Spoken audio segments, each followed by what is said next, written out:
Lieutenant Colonel Anthony Shaffer is joining us here in just a moment. In fact, he's online right now. I want to get into Iran. I mean, is the attack, because he's got all the sources inside, all the different CENTCOMs, you name it. I mean, I know he probably knows the latest, but is unable to tell us, but he can hint at that. I don't think they're fully decided yet if there'll be a strike on Iran or it'll be covert operations. You've got al-Qaeda and other groups openly being funded in Syria. The carnage of Libya that Colonel Shaffer predicted the way it would go, it certainly went that way, handing it over to a bunch of jihadis. Thousands of missiles missing. We're going to get into that. What does he make of this Navy SEAL book that I think the White House probably wrote and claims that it's some, nom de plume so they can put out their election propaganda? What does Colonel Shaffer think about that? What is his take on just all the different things that are happening? Lieutenant Colonel Tony Shaffer is a highly experienced intelligence officer. Well, yeah, he could have killed bin Laden repeatedly, but was ordered to stand down. Ran Stratus Ivy, Able Danger, whistle blew to Congress. Successfully defeated their demonization campaign. He's a recipient of the Bronze Star with 25 years of field experience. Tony has commanded and directed several key operational intelligence organizations. In the 80s, he was a counterintelligence officer and worked to monitor Soviet military forces visiting the United States during the INF Treaty. Well, now they're just letting him into NORAD and trained to fight American terrorists with them. Who needs to monitor them now when we become the Soviet Union? Lieutenant Colonel Shaffer transitioned to foreign intelligence. I'm not even going to go over all his HUMET stuff, probably more HUMET experience than most people in special operations, period.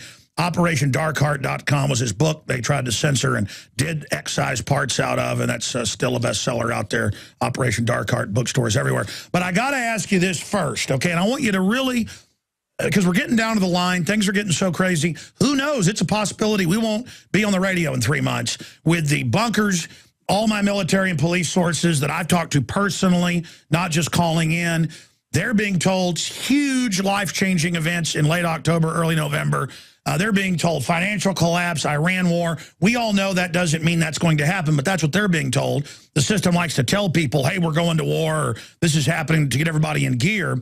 But all these preparations going on, city clerks in Minneapolis saying it's a police state takeover. They admit special operations group out of Florida is training for confrontation scenarios.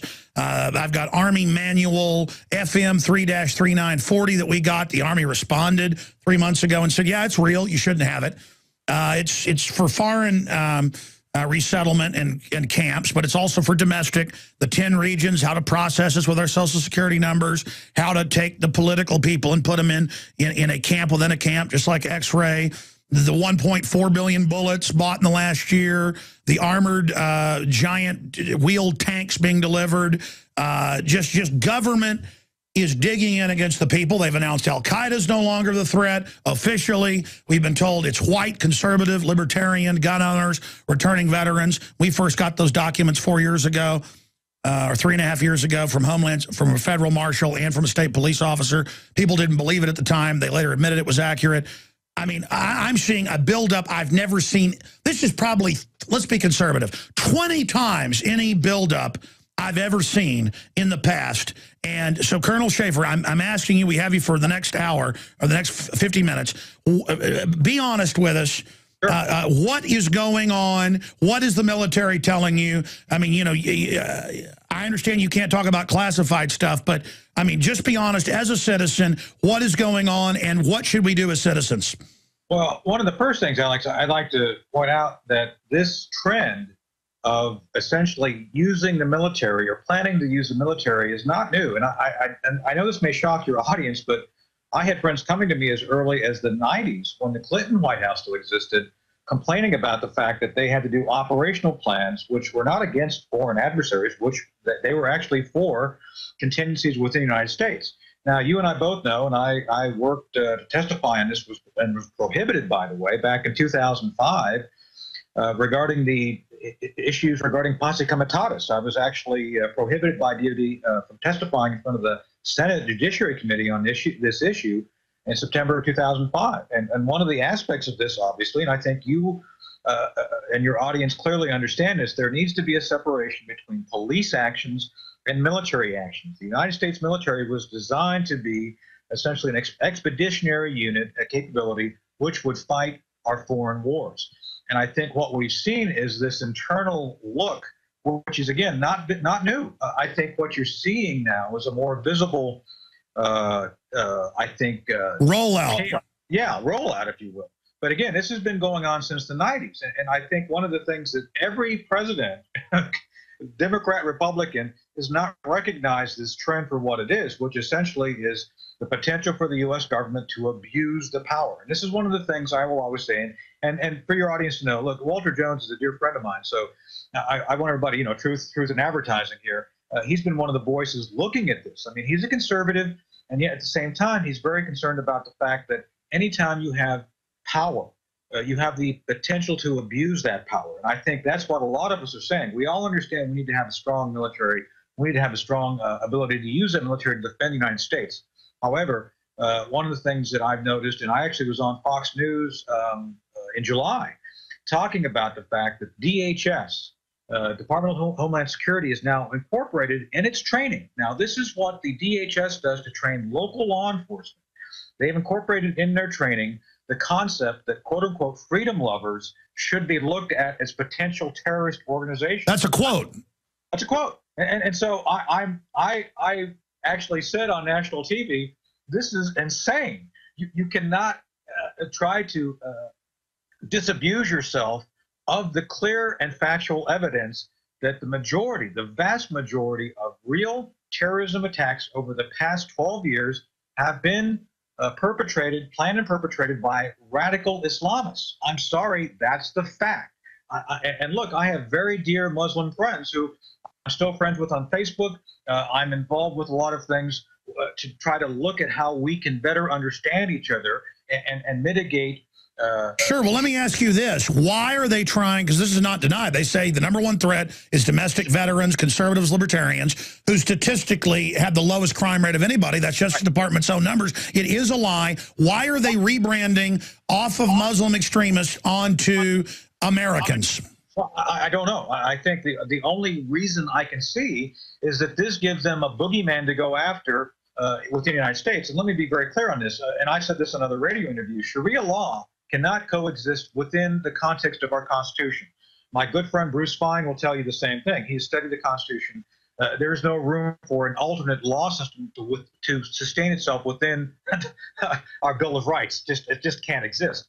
With that said, the Bill of Rights is heavily defended by, as you and others take up arms and take up a very vocal perspective on this. And obviously the First through 10th Amendment are our ability to... No, but you just had a good Freudian slip from your subconscious. Words are the more powerful weapon that you want to resort to first before you ever talk about physical. And you're right. I do assault tyrants with my words. It is a weapon.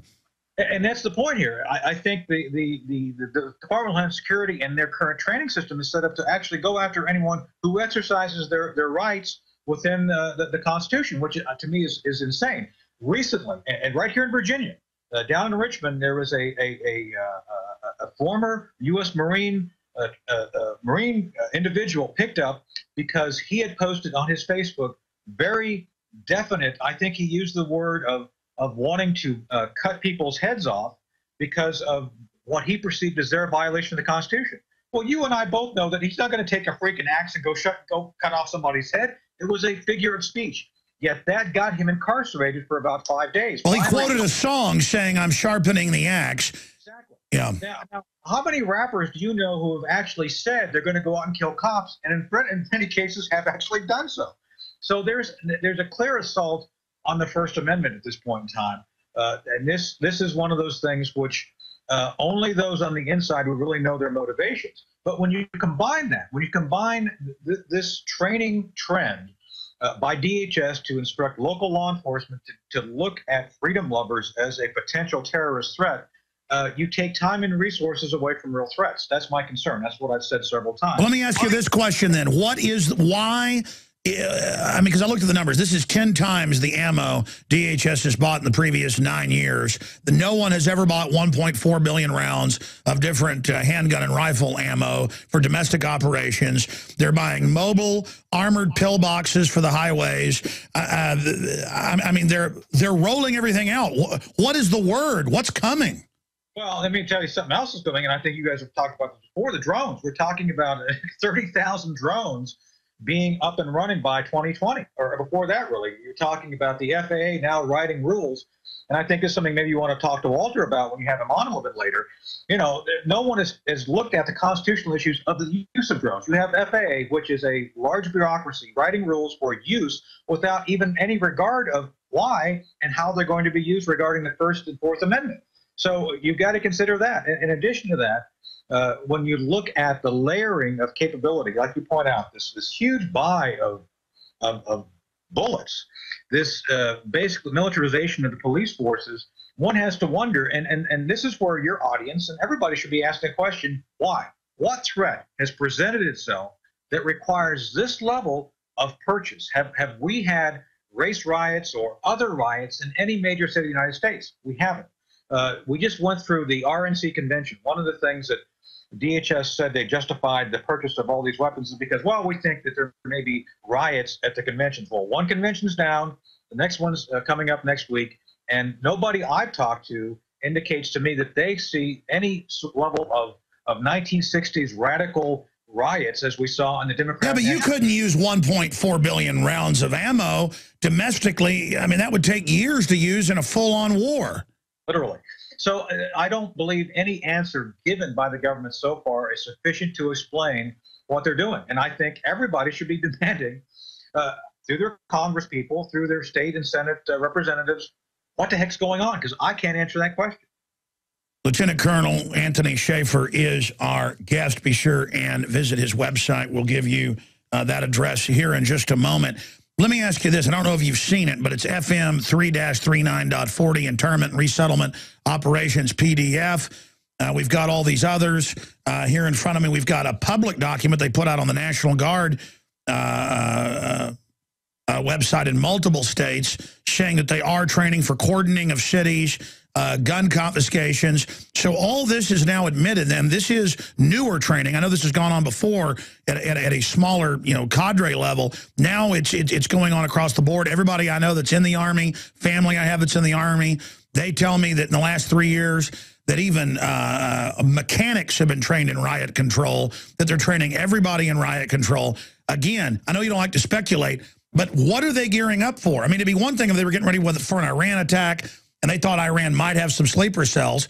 That's special tactical units. You know more about that than I do. But I mean, I'm correct. You don't fight a few terrorist groups with 1.4 billion bullets. You don't fight them with internment camps. You don't fight them with, I mean, the architecture of this military buildup is for mass takeover, targeting of states.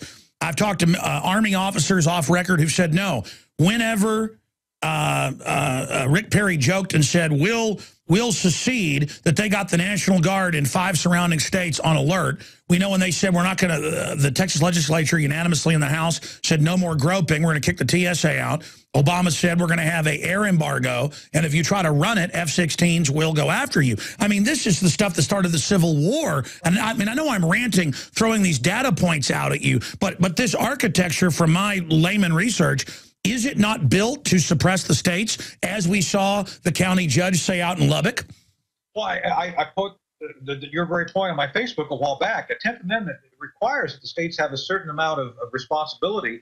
And frankly, everything you just talked about regarding riot control, regarding riot training, is all a National Guard function. I went through in 1981 basic training as a Guard soldier. My basic training differentiated from those at the federal level because I had to actually go through riot gear training, because part of the state's duty, Alex, is to actually do things which are necessary to protect the civil population. So, Alex, I do believe that they have to have a better understanding. We all have to have a better understanding that you've got to allow the states to have that function. Every state has that responsibility. It is not a federal function. And so anytime I see these articles about the feds getting into riot control, buying gear, buying capability, to me, it's unconstitutional. That is clearly a state-level responsibility. The state Guard units are trying to do that. And every governor, God bless them, has that responsibility. It's a Title 32 issue regarding our laws. The Guard is funded through Title 32. I came up through the Guard. The Guard has a very distinctly different mission than the federal government. And so when you look at this, it has to be the states and the governors who actually call out this capability, not the feds, because the moment the feds do it, they're trampling on states' rights, which, as you point out, resulted in the Civil War. And in this case, to me, it's a clear differentiation which always falls to the state. So, again, I have not seen anybody make an argument to me why the federal government should have this authority to come in and do, quote-unquote, riot control or coordinating cities, when really already the capability exists both at the state level, and frankly, it is the state's responsibility. Colonel Shaffer, I want to shift gears to international events and all the perspectives that you can give us from the inside on this new Navy SEAL book, Obama, and this new movie. The story changed 100 times. When you're the real guy that could have, with your men, killed bin Laden repeatedly, it's been admitted and we're ordered to stand down. So you're, I mean, perfect to be able to comment on this, probably the best person out there. So I want to get into those areas and the Iran situation. But what are your colleagues saying? Because, I do have federal sources. Some of them have dried up because people are so scared the whistleblower persecution that's going on. They are using NSA, as you know, to surveil the police, the military, the FBI, all of them.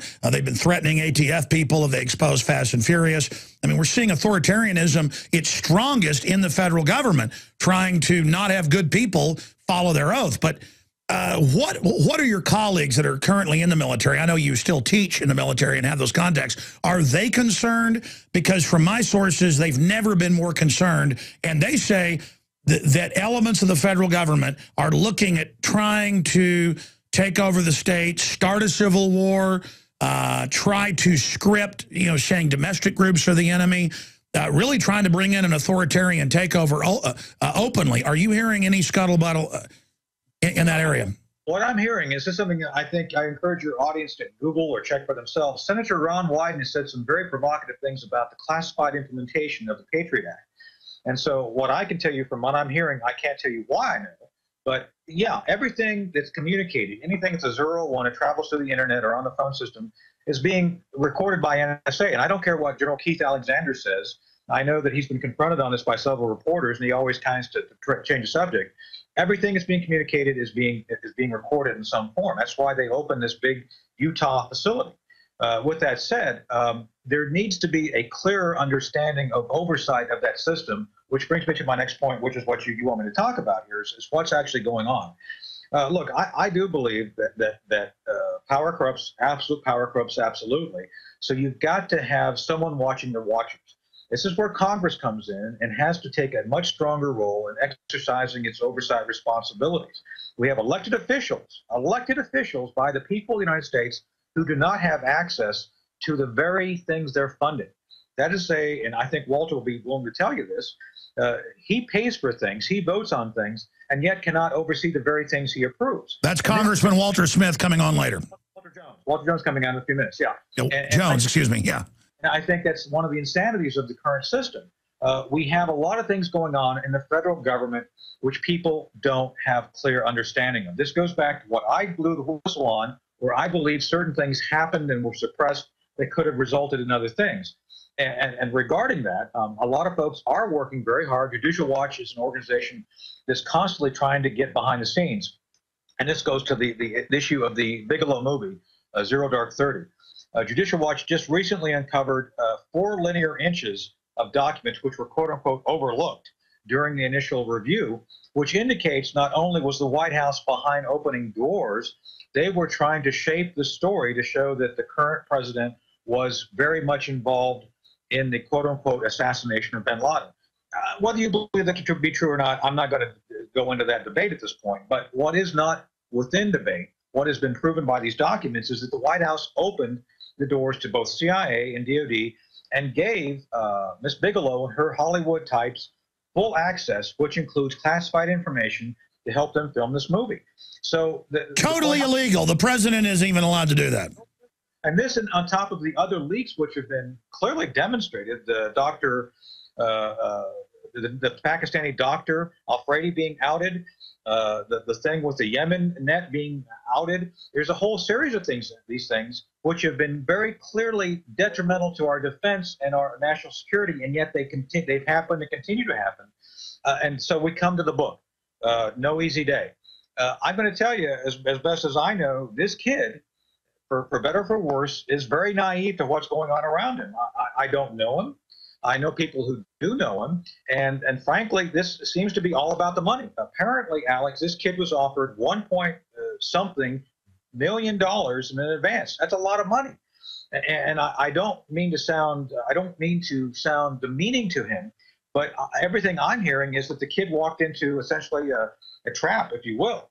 My lawyer, Mark Zaid, has commented on this both publicly a number of times and within the context of what's going on. He thinks this kid is probably going to get in a lot of trouble. Is the content real? Could be. I don't know about the content. I haven't seen the content of the book. Tell you what, stay there. Let's break down the national security rules and what this book, No Easy Day, means. And again, they wouldn't let you publish your book for a long time. They grabbed it. They destroyed a bunch, if memory serves.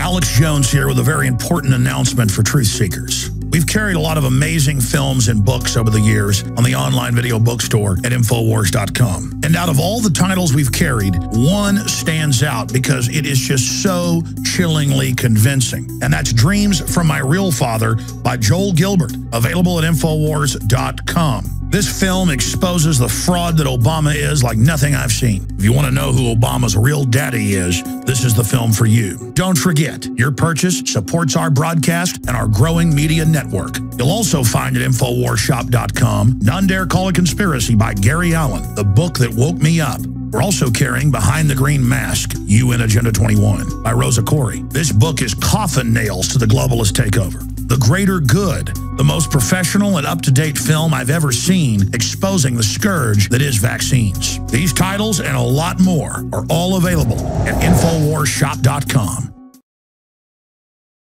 And support our guest, who've had a lot of courage. You know, he doesn't talk about it, but they tried to persecute him and go after him when he spoke out to Congress about them not letting him kill bin Laden, his unit, his group, his operation. OperationDarkHeart.com is a real book that had real events that were proven by other separate books and insiders, not a work of fiction, that they censored. In fact, why don't you recap the censorship of that and then comparing that Colonel Anthony Shaffer to this new book.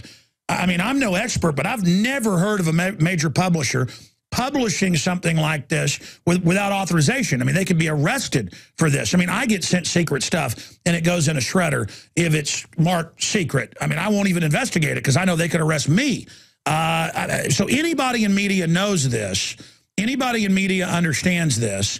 And I don't believe it could have gotten to bookstores if somebody didn't want this out. And I agree with what you said. The White House, or you were implying, may have wanted this out and kind of set up this guy through the publisher, and then he ends up getting burned.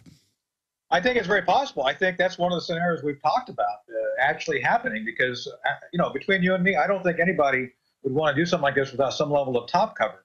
And just so your audience knows, I mean, there's been a real battle inside of DOD over my book. Some people support it because they know it's the truth. Others have tried to make it go away. And on that point, just to recap very quickly, Dark Heart tells the story of one of our first shots going and getting Dr. Alman Zawahiri, who was hanging out at a place called Wana, Pakistan in 2003.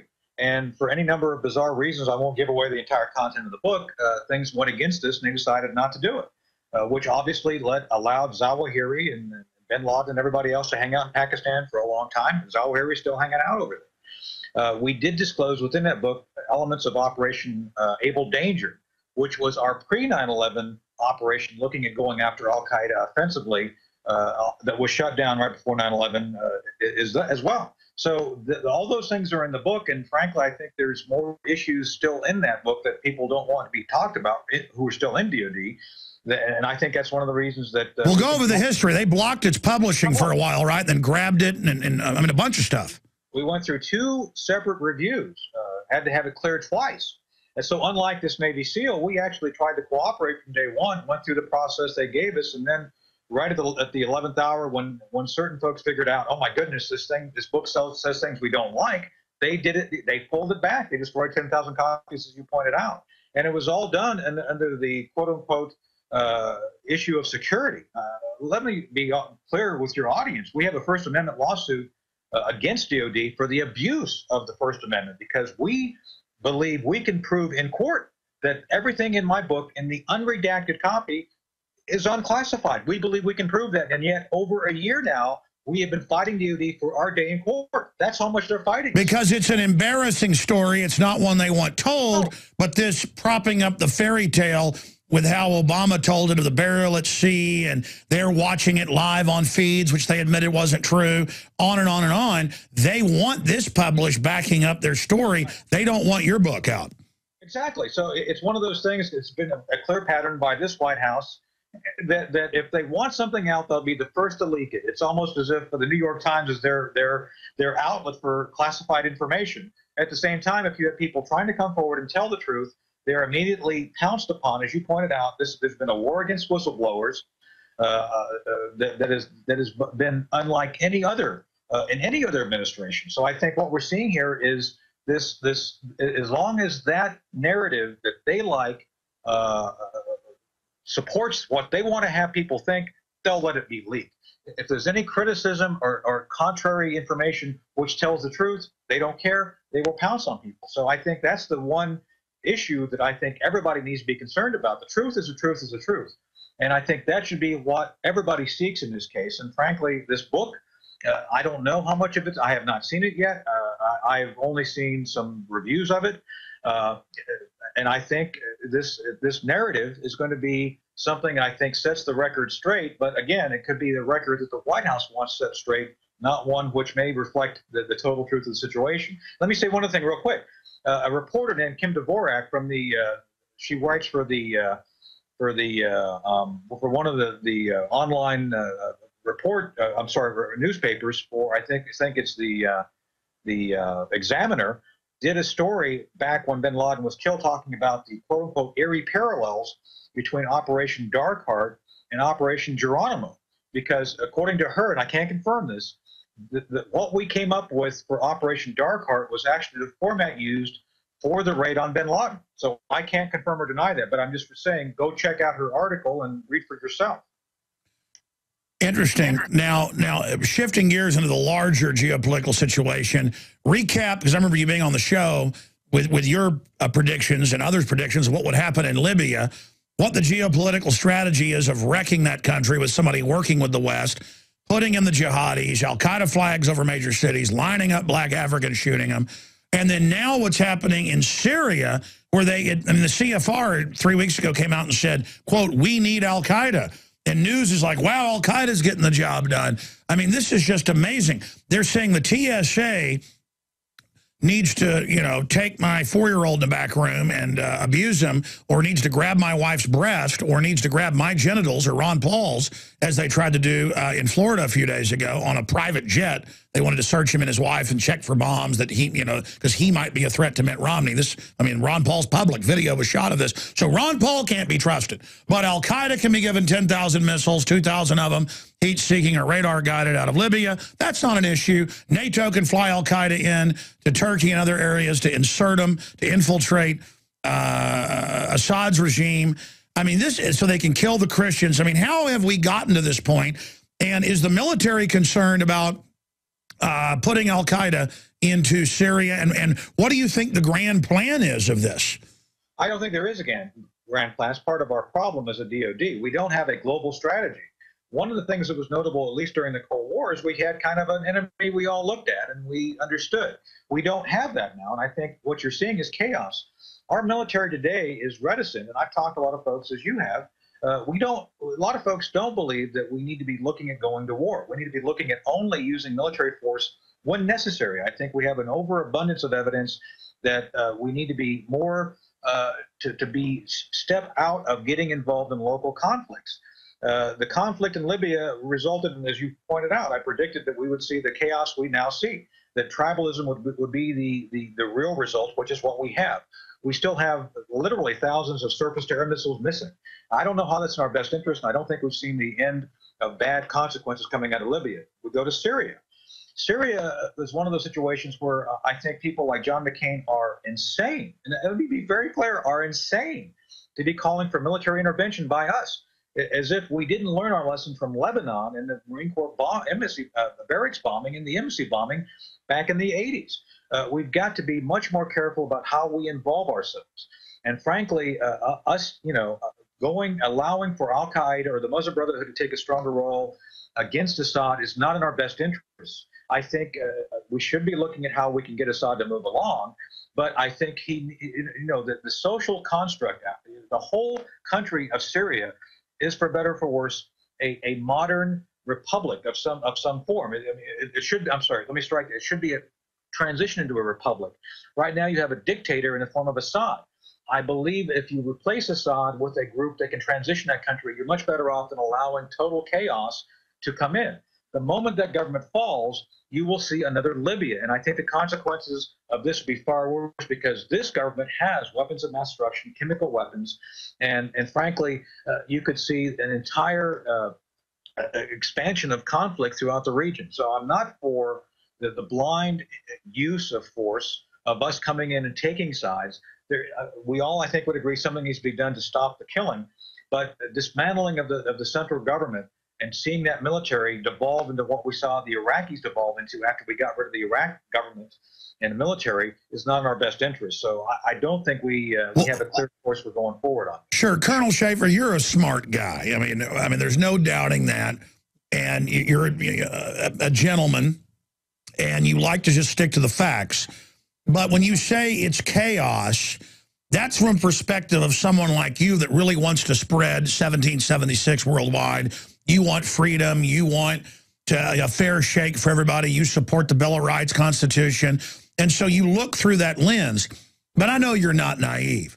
I mean, the globalists have bragged, the foreign corporate interests that manipulate our government, that they want chaos. They want a Shiite-Sunni civil war. They want tribalism. They don't want to build up Syria. They don't want to make that place a nice place, just like they threw out Mossadegh in '53 in Iran and replaced him with, tyrants. They want the strategy of divide and conquer, destabilization, deindustrialization. Our country did have the policy in the 40s and 50s and 60s to build up a world, and then it started shifting by the 70s, 80s, 90s, and now it's wreck everything, which is really kind of a British model. I'm not saying the British run it, but it's that British model of divide and conquer, and I find it an extremely immoral and evil system, and I see them using the al-Qaeda threat to take my liberties, and that makes me very mad. That makes me really take it personal that I can't take my children on trips because, these scum want to put their hands all over them, and I want it to stop.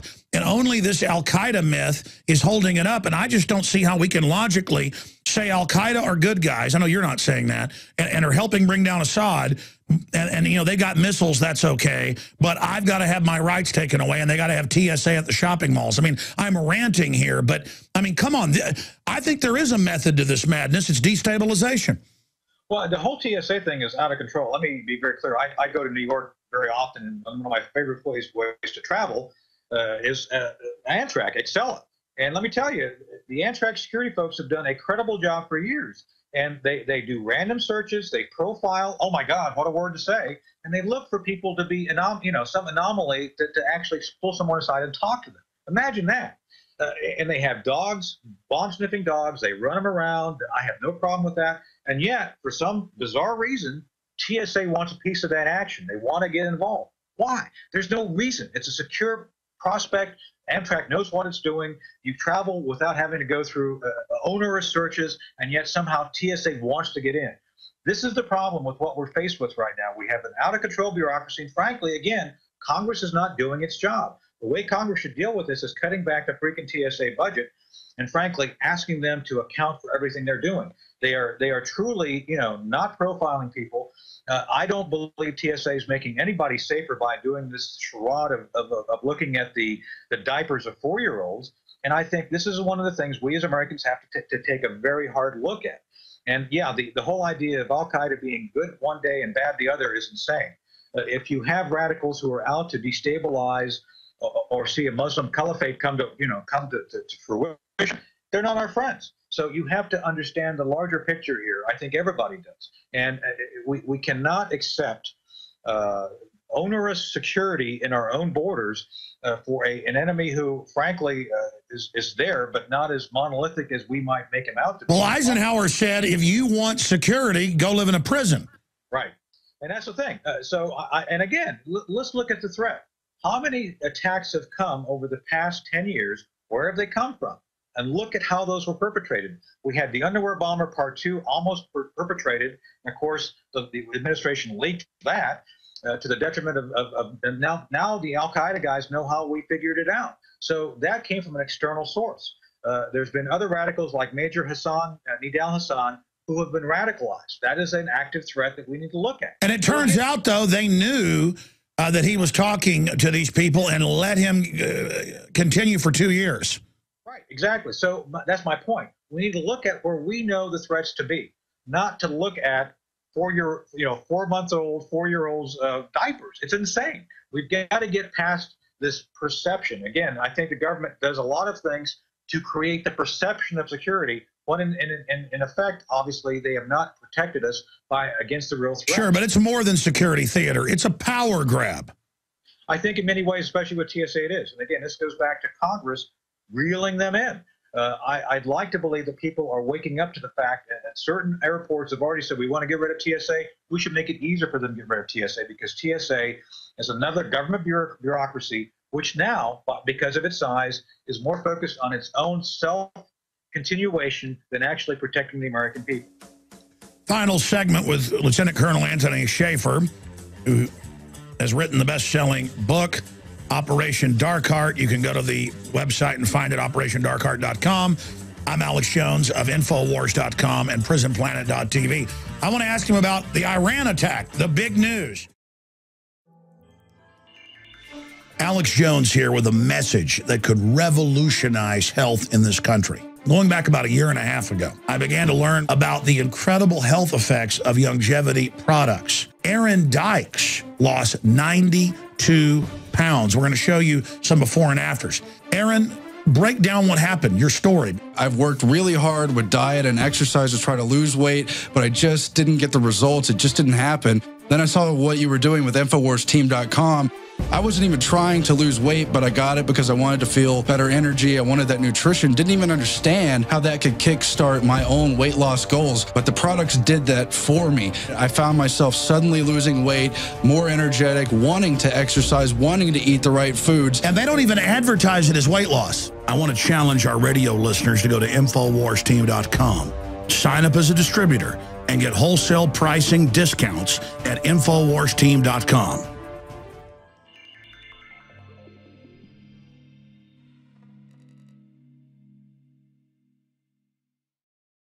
We've got about 5 minutes left with Lieutenant Colonel Tony Shaffer, best-selling author, researcher, amazing story. You got to check out his site and his book. You can't put it down. It's so informative, and he obviously knows a lot more. He can't tell us. Someday he'll be able to, though.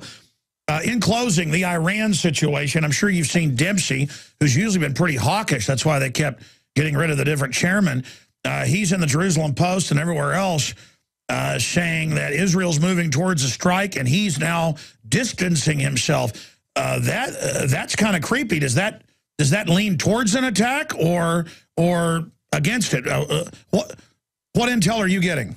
Well, there's two things to remember. The whole regimen of sanctions, daily, dollar short, not going to work, irrelevant, hard currency still going into the Iranians, so I think we might as well give that up. If they really wanted to do something like that, they should have done that back during the Bush years, but they didn't. With that said, now we are looking at the almost certainty that the Iranians will develop a nuclear weapon. My sources tell me they've already got 2. They do. Question becomes, what do they do with them? I don't think they know what to do with them. It's something that they understand at this point, and we understand that if they ever use a nuclear weapon, they would suffer huge consequences. I don't think there's any question of that. The problem is this: to actually do an attack, a conventional attack using aircraft, they're talking right now, there's over 300 known sites. That's known sites that are involved in the Iranian nuclear program. Keep in mind, there's sites we don't know about. Obviously, that's just the known ones. And to actually attack those using aircraft would be hugely difficult. So this is where I think the general's coming from. It's like, you know, the idea of using an attack may not actually net us what we want, which is to shut down the Iranian nuclear program. I think that cow is long out the barn door. So what we, I think, need to focus on is the fact the Iranian people are Persians, and they have their own green movement, which is a democracy movement. And I think we need to encourage their own people to think about, do you really want a government which is actually out to poke other people in the eye, to create the conditions for war? Because frankly, the Iranian government, the mullahs and the guy in charge, is all about making some pretty big rhetoric, talking about trying to use their weapons to kill others. With that said, there needs to be a distinction made between the Iranian government and the Iranian people. We don't want to do anything to make the Iranian people our enemies.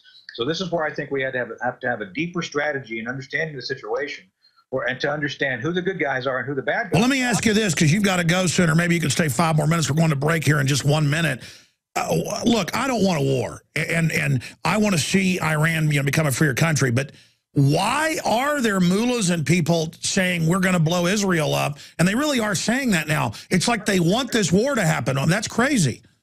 It is crazy, and that's one of the things I've said before. We need to look at the Reagan approach to things, where if I were President Obama, I would have 3 U.S. carrier groups there all the time, one in the Mediterranean, one in the Red Sea, one in the Persian Gulf, ready to go, and say, while we don't want war, the moment we think you're going to do anything aggressive, we will kick your ass. And I think that's the approach we need to look at taking, because obviously I don't think what we're doing right now is not going to stop. All right, I know you got to go, but we got a 60-second break. Just give me 5 more ahead of Congressman Walter Jones joining us, because he's joining us after that, just to break down a little more on Iran. Can you do that?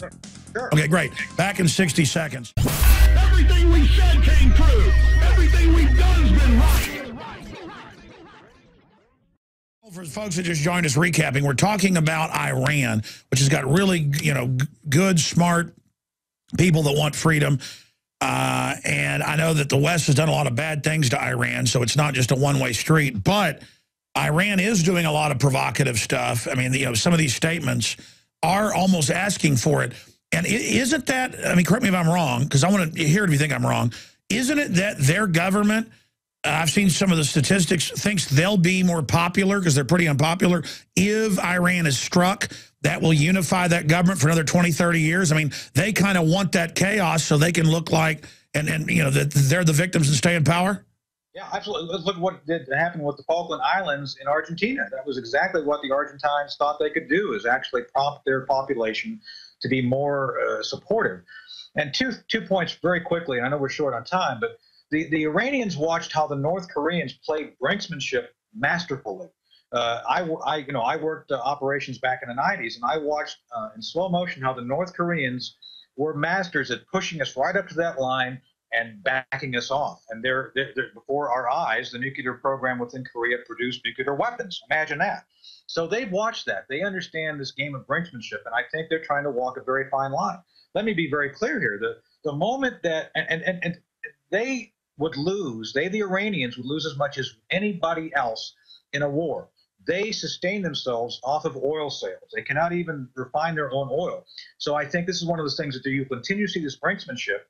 But with that said, there are crazies within their own government who would sooner see the return of the 12th Imam, which is their religious belief that somehow if they create enough chaos, that their religion would see the return of one of their religious leaders. And so there is that element of crazy. To produce nuclear weapons, you have to have rational people who understand science. Break. You've got equally committed crazies who are putting out this propaganda and who may well cross that line. Our interest, I think, as most Western interests are, is to maintain basically the status quo at least as long as we can. And then if there is any hint of use of force, that the Iranian government understands that we will be forced to take military action against them. But the moment we are seen as the aggressors, that the Iranian government can paint us as the aggressors, surely they will use that with their own people to say, see, they really do hate us. This is why you have to support us. That's one of the reasons we have to walk this very fine line between focusing on the Iranian crazies and the Iranian people who really do, as much as other people, again, they're Persians, not Arabs, want to be free. Well, expanding on that, just in the minute we have left, the downfall of the West is the fact that we don't have the moral high ground anymore with all the corruption. And there are interests that want to destabilize these countries. They don't want those countries to be free. They don't want them to have freedom. They're trying to put al-Qaeda in that's going to kill the Muslim and Christian and Jewish minorities or drive them out. I mean, they're blowing up churches, for heaven's sakes, and the so-called liberal media isn't covering it. It's a war crime what's happening in Syria. It's shameful. Right, I agree. And that's where I think that there needs to be reckoning of the American press, the world press. I think there's a lot of things going on people don't really understand. And I'd like to believe somehow, some way, we'll continue to have voices in the wilderness trying to call out the wrongdoing and trying to do the right thing. Well, I mean, I don't know how they're going to spin this in history when al-Qaeda ends up taking over Syria if it goes that direction. Now you got the Russians lining up. We ran out of time. I hope you'll come back in the next month or so as things heat up to talk about Russia, which you dealt a lot with, and where you see that going. The website, folks, if you want to check it out and get the book, it's excellent. I have the sheet here in front of me. It's OperationDarkHeart.com. Correct, Colonel? Right, thanks. All right, thank you so much. We'll talk to you soon. Thank you. There he goes. Visit infowars.com and prisonplanet.com. When you're on the site, you can also tune in 24 hours a day to my daily radio broadcast. There's also a free iPhone app to listen to the syndicated radio show when and where you want.